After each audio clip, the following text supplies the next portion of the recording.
여러분, 만약에 수학이 없었다면 인류가 전쟁에서 이기지도 또 지금처럼 거대한 도시를 세우지도 못했을 거라면 좀 믿어지시나요? 그래서 오늘 나카다 노리오 작가의 책 사회와 수학을 한번 들여다보려고 합니다. 인류 역사의 흐름을 바꾼 수학의 그 놀라운 힘에 대해서 말이죠. 이 책은요, 정말 우리 모두가 학창 시절에 한 번쯤은 해봤을 법한 아주 근본적인 질문으로 시작해요. 아니, 도대체 왜 모든 학생이 수학을 배워야 하는 걸까 하는 거죠. 맞아요. 진짜 공감 가죠?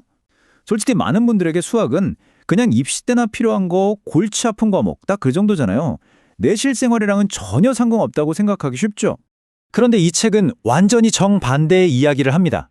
인류 역사를 바꾼 그 모든 혁신의 중심에는 언제나 수학이 있었다는 거예요. 그것도 그냥 하늘에서 뚝 떨어진 게 아니라 인류가 마주했던 가장 절박한 문제들을 해결하는 과정에서 태어났다고 말이죠. 자, 그 첫 번째 이야기는 가장 치열했던 현장, 바로 전쟁터에서 시작됩니다. 여기서는요, 수학이 그냥 알면 좋은 지식이 아니라 말 그대로 생존이 걸린 문제였습니다. 생각해보세요. 옛날에 대포를 쏜다고 하면 그게 정확하게 어디에 떨어질지 예측하기가 정말 어려웠어요. 거의 과학이라기보단 포수의 감에 의존하는 기술이었죠. 당연히 예측도 안 되고 엄청 위험했고요. 그러니까 포탄이 날아가는 이 길, 궤적을 정확하게 계산하는 게 너무나도 중요했던 거예요. 이 움직임을 계산하는 수학이 절실하게 필요해진 거죠. 놀랍게도 이게 바로 우리가 학교에서 머리 아프게 배웠던 그 함수의 시작점이었습니다. 그리고 수학은 단순히 공격 기술만 발전시킨 게 아니에요. 방어의 개념까지 완전히 바꿔버렸습니다.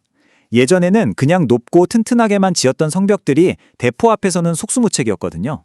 그런데 기하학을 이용해서 각도를 계산한 새로운 별 모양 요새는 포탄을 그냥 튕겨내버린 거예요. 대단하죠? 그러니 나폴레옹 같은 당대의 리더들이 이걸 모를 리가 없었겠죠. 아, 수학 실력이 곧 국력이구나. 이걸 아주 뼈저리게 깨달았던 겁니다. 자, 이렇게 전쟁터에서 활약했던 수학은 이제 그 무대를 도시로 옮겨옵니다.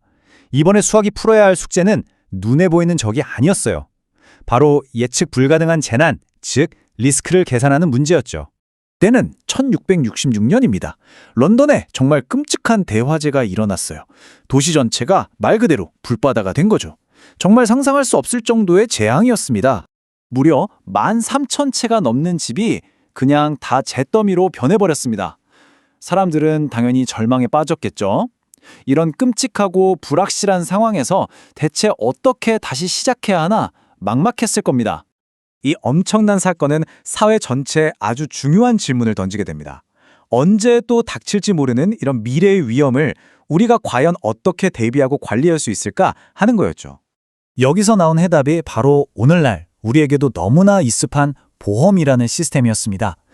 미래에 일어날지도 모르는 위험을 미리 계산해서 대비한다는 정말 혁신적인 아이디어였어요. 그리고 이 시스템의 가장 핵심적인 엔진이 된 게 바로 확률이라는 수학이었던 거죠. 자, 이제 수학은 더 나아가서 눈에 보이지 않는 문제들까지 해결하기 시작합니다. 예를 들면 전염병이 어떻게 퍼져나가는지, 또 어떻게 보면 그냥 재미로 푸는 퍼즐 같아 보이는 그런 문제들 말이에요. 당시 전염병은 정말 엄청난 공포였잖아요. 이때 존 그랜트 같은 사람들이 사망자 기록을 꼼꼼하게 모아서 분석하기 시작한 거예요. 누가 왜 죽었는가 하는 이 데이터 속에서 어떤 패턴을 찾아낸 거죠. 이게 바로 세상을 분석하는 정말 강력한 도구, 통계학의 탄생이었습니다. 그리고 비슷한 시기에 퀘니스베르크라는 도시에 아주 유명한 수수께끼가 하나 있었어요. 도시의 다리를 한 번씩만 건너서 모든 곳을 다 돌아볼 수 있느냐, 이런 문제였는데 이게 보기엔 간단해도 당대 최고의 석학들조차 풀지 못하고 끙끙 앓고 있었죠. 그런데 이 문제의 해결책은요, 거리를 재거나 각도를 계산하는 데 있지 않았어요. 중요한 건 어떤 지점들이 서로 연결되어 있는가, 바로 이 관계 자체를 보는 거였습니다. 세상을 점과 선, 그리고 그 연결관계로 파악하는 완전히 새로운 방식의 수학, 바로 위상수학이 이 간단한 퍼즐에서 시작된 겁니다. 자, 이렇게 전쟁, 재난, 질병, 그리고 퍼즐 속에서 태어나고 발전한 수학이 지금 우리가 살고 있는 이 현대사회에 보이지 않는, 하지만 아주 중요한 기본 설계도가 되었습니다. 생각해보세요. 대포 궤적을 계산하던 그 함수는 이제 인공위성을 쏘아 올리는 데 쓰이고요.